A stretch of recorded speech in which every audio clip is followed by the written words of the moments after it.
Hai, Assalamualaikum. Salam sejahtera. Ni hao, Vanakkam. Very good afternoon. Hari ini kita akan sambung sesi kita seterusnya. Kenapa kita tak nampak Tuhan ya? Oh, saya pun macam, weh, tak nampak. Tapi saya nampak. Okey. Sebelum tu kita dah sesi sebelum tu kita dah ceritakan siapa Tuhan yang sebenar. Tuhan tu selogiknya satu je. Kita satu, dunia ini satu, dan Tuhan itu mesti satu. Otherwise Tuhan itu akan bergaduh kan. Yang mana Tuhan yang mana satu, Tuhan menciptakan kita. Mana ingat? Okey, ini adalah salah satu macam saya argue sebelum ni, kebanyakan orang tak percaya Tuhan pasal dia tak nampak. Okey. Tapi adakah dengan benda yang kita tak nampak ni Tuhan tu tak ada? Betul ke? Macam kita boleh argue kalau macam banyak benda yang kita tak nampak tapi kita percaya benda tu ada. Contohnya kita tak nampak angin. Tapi kita percaya angin tu ada bila pokok bergoyang atau benda tu kena tiup, ada kesan pada sesuatu kan. Jadi kita nampak Tuhan ni, kita percaya angin tu wujud walaupun kita tak nampak, sebab kesan kepada pokok. Cuba bayangkan angin yang Tuhan ciptakan tu pun kita tak nampak. Apa lagi Tuhan yang menciptakan angin ataupun manusia. Jadi kalau orang yang menolak tu, saya rasa dia sangat ada sedikit ego. Mungkin bukan dia tak faham, kita cuba kalau macam kita tahu matahari tu wujud. Dan in fact matahari ni kecil dia sebenarnya, nak comparekan dengan matahari lain lebih besar di galaksi. Di luar sana. Jadi kita tak nampak tapi kita percaya, kita tak pernah nampak. Jadi kita percaya mungkin daripada kesan matahari ataupun daripada rekod-rekod lain yang kita tengok. Kenapa kita tak nampak? Serupa juga, kita nampak tak fikiran, awak nampak tak fikiran saya? Tak nampak kan? Awak nampak tak perasaan saya? Okey, kalau nampak kata ini dalam ni mungkin kita boleh buka, boleh belah, boleh nampak otak. Tapi fikiran saya awak tak akan nampak. Itu adalah fikiran kita tak nampak. Tapi kita percaya benda tu ada sebab kita berfikir. Serupa juga macam perasaan, kita tak nampak perasaan sama ada orang tu sedih, orang tu happy, orang tu marah. Tapi kita tahu perasaan tu kita tak nampak, tapi kita nampak kesan perasaan itu pada wajah, pada reaksi orang tu. Serupa tak macam Tuhan. Persoalan yang lebih baik, kenapa Tuhan tak tunjukkan Tuhan? Kenapa Tuhan tak nampak? Itu lebih baik, ataupun Tuhan tak nampak, tak mahu kita nampak Tuhan. Tapi untuk menindakkan Tuhan tak wujud dan tak nampak, saya sebenarnya sesuatu yang, tapi yang lebih penting, kenapa Tuhan tak mahu kita nampak. Ini saya nak bagi terus, mungkin ada satu persoalan lain. Kalau nak tambah pun, macam kita cipta handphone ni nampak tak kita? Handphone ni tak nampak.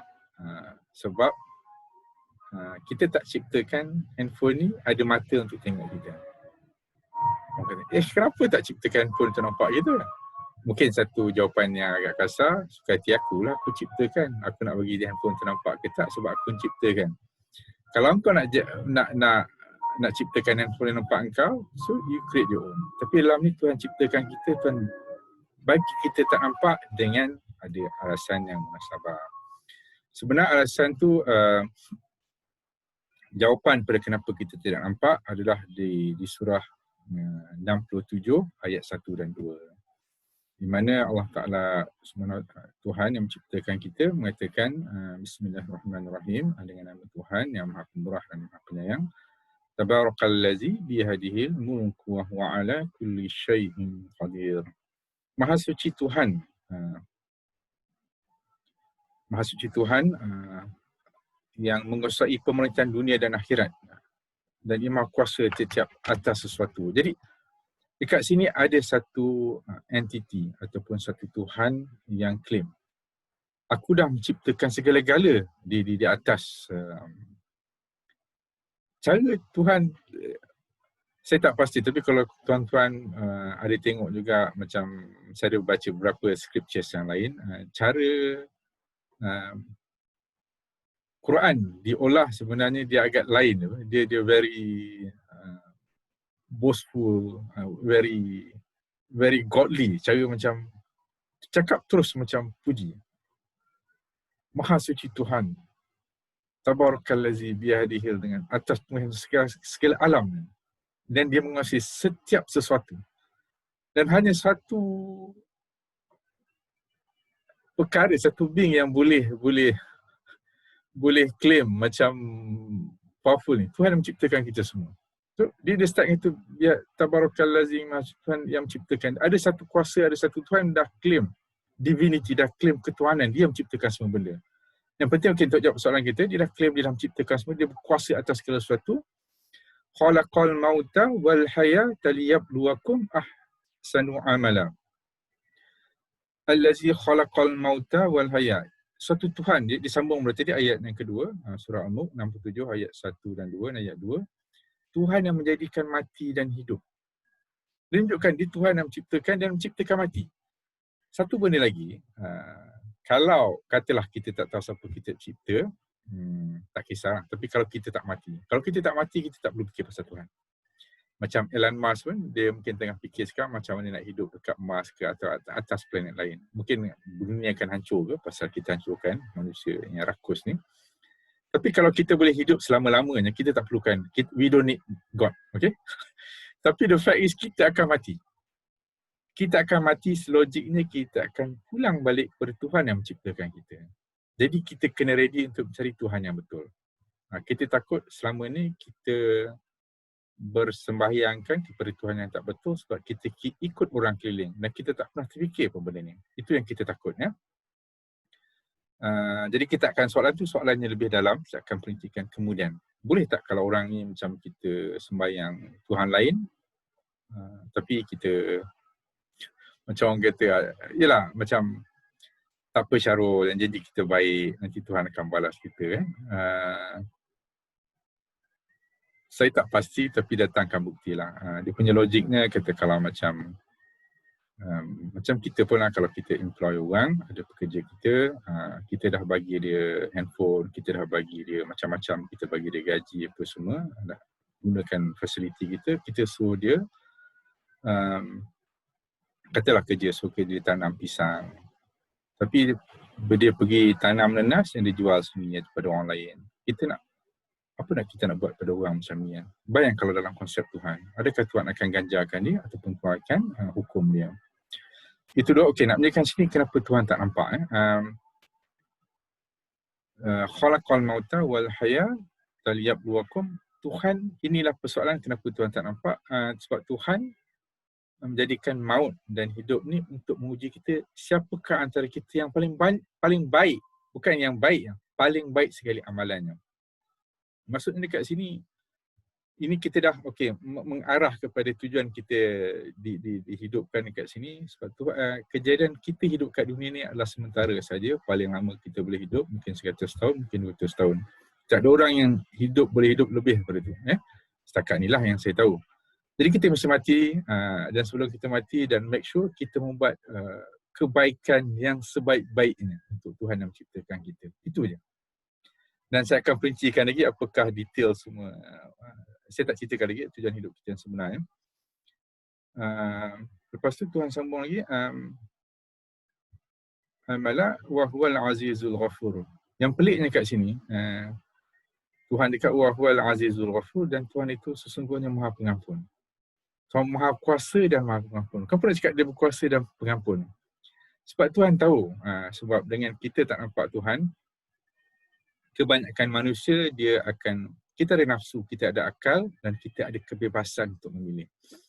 Jadi bila orang tak nampak, Tuhan tak nampak.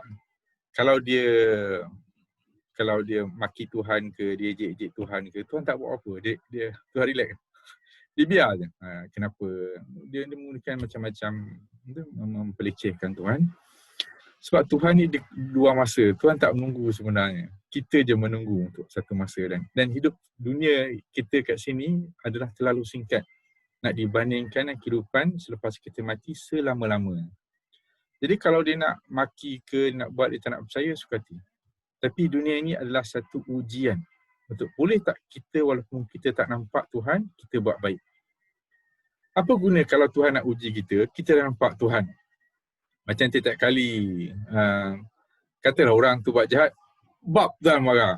Ada datang halilintar ke, ada kita kena seksa terus ke kalau maki Tuhan, kalau tak ikut cakap Tuhan. Orang yang Tuhan tak nak percaya pada Tuhan pun, yang dah diciptakan dan buat semua ni, dia nak ikut nafsu dia, dia nak enjoy life dia, dia nak bunuh orang, dia nak jadi selfish, dia boleh buat. Dia boleh buat apa saja. Tapi sampai mati, dekat sini, dia akan dipersoalkan apa yang dia buat di atas dunia ni. Only then benda tu fair. Kalau semua orang boleh buat apa yang dia suka, macam setengah tu yang baik, baiklah. Tapi kalau yang tak baik, yang selfish macam mana? In fact, yang selfish yang dictator ni ramai. They are the law. So, this is the thing. Dia mesti kita ada satu sense of ultimate justice, a sense of the end untuk make good untuk orang, all the injustice in this world. Macam saya satu lagi saya hujah, even kata dalam kejadian lelaki dan perempuan ada satu ketidakadilan. Bukan ketidakadilan, macam ada satu perempuan yang jiran saya, berbangsa lain, agama lain, dia kata kalau if I were to be born again, I want to be born as a man. Dia kalau nak hidup balik, nak hidup sebagai seorang lelaki. So, lelaki dilahirkan dengan pelbagai, mungkin lebih kuat, mungkin selalu dominan, selalu ke depan, perempuan kat belakang, perempuan kena beranak. Walaupun 9 bulan dulu dia orang bersama. Dia enjoy seorang-seorang, tapi kena beranak, nak bersambung nyawa, untuk melahirkan anak, dia seorang-seorang. So is that fair? Kalau diberi pilihan, saya rasa semua nak jadi lelaki. Dan siapa nak beranak? Kenapa dia kena beranak? Why they have to go through such pain? Kita boleh tanya. But they have to. This is the thing. Kita ada banyak benda kita tak boleh pilih. That's why benda situ Tuhan nak kita tengok. Tuhan nak kita reflect. Aku sebagai lelaki, ada satu, tak salah saya ni ayat Al-Quran, Rijal Qaimun ala Nisa, lelaki yang adalah kuat. Dia adalah protector kepada perempuan. Dia kena protect perempuan. Itulah sebagai lelaki, sebagai leader. Even dalam satu institusi yang kecil, satu keluarga pun, kalau perempuan tu jadi ketua, lelaki jadi follow, benda tu tak jalan. Dia mesti ada satu yang akan lead, akan buat benda tu akan jadi harmoni. Dia akan berkelahi. Dia cakap Tuhan tak boleh, manusia pun tak boleh. Itu Tuhan ni, dia saling melengkapi. Itu dia beauty, dan kalau kita nampak dia ada kekurangan, kita tampung. Dan dia tampung kita, dan kita tampung dia. So I think that's the beauty Tuhan jadikan, ada orang susah, ada orang senang. Untuk orang senang, tolong orang susah, dan orang susah untuk bersabar. Dan dunia ni adalah satu ujian. Otherwise, kenapa aku dilahirkan dekat Rohingya? Tak adil. Aku nak lahir kat US, ataupun dekat Europe, ataupun kat Malaysia. Malaysia best. Jadi benda itu tak logik. Jadi, untuk orang yang lahir kat Malaysia, yang bagus, yang tenang, yang aman, yang kita buat macam-macam. Jadi, atas kita. Untuk kita tanya, Tuhan nak uji kita kat dunia ni, nanti kita tengok apakah tujuan kita. Boleh tak siapa yang senang tolong orang yang susah? Jangan orang kata, kebanyakan orang kita, bila dah senang, dia rasa, aku kerja tu. Takkan aku nak bagi pada orang miskin. Jadi, dia orang kerjalah sini. Orang tu semua malas. No? That's the thing. Kita ada feel that entitlement. No, that's the thing. Kalau nak buat kat sini, Tuhan kata nak bagi, tak bagi, terpulang. Kalau tak bagi, dekat situlah ada berapa banyak nak bagi. Tak ada siapa boleh hukum, hanya Tuhan saja boleh menghukum manusia. Jadi kenapa tak nampak Tuhan? Dan kata satu lagi, Tuhan tak hukum, Tuhan tak tunjuk. Dan kata kalau macam kata ada orang baik, tiba-tiba jadi orang baik tu muka dia bercahaya ke, dia tak kali sembahyang dia dapat duit. Jadi semua orang akan sembahyang. Ataupun dia tak kali baca Quran, dia dapat RM5. Orang baca RM5. Orang akan baca Quran. Dia tak kali dia baca dapat RM5. Ataupun selain dapat RM5. Berapa selain RM5? Dia akan baca Quran sampai tak makan, tak tidur, dan tak ada orang nak bekerja untuk kehidupan seharian. Jadi dia macam, dan kalau nampak orang yang baik ni macam ada evidence, ada tunjuk dia baik ni, orang kata benda tu jelas. Orang kata, kau tengok orang tu muka bercahaya, itu tunjukkan bukti Tuhan tu ada, sebab dia dapat something. Tuhan tak tunjukkan semuanya.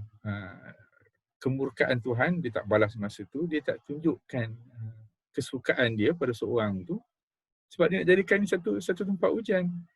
Jadi kalau macam kita rasa, bar aku dah naik dah, sebab aku banyak buat baik, muka aku berkilau-kilau, glowing, bercahaya, kita akan rasa macam mungkin kita akan rasa bangga, kita akan berbelagak dan kita akan lupa diri. Jadi tak ada siapa yang tahu. Tak ada siapa satu-satu manusia yang tahu sama dia dah buat baik ke dah buat. Apa yang kita nak buat, kita selagi nyawa di kandung badan, selagi kita hidup, kita akan buat baik sebaik-baik mungkin sampai kita mati. Itu adalah salah satu, kita dah nak sampai ke tujuan hidup kita yang sebenar. Apa ya, kenapa kita tak nampak Tuhan? Sebab Tuhan nak uji kita, saya dah bagi dia. Okey, selepas ni kita dah sampai kepada apa yang sepatutnya kita persoalkan.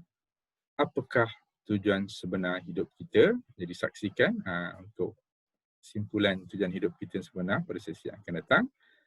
Dengan itu, terima kasih banyak-banyak. Thank you for watching. Assalamualaikum warahmatullahi wabarakatuh. Wabillahi taufiq wal hidayah. Assalamualaikum warahmatullahi wabarakatuh. I love you, Thank you. Bye-bye.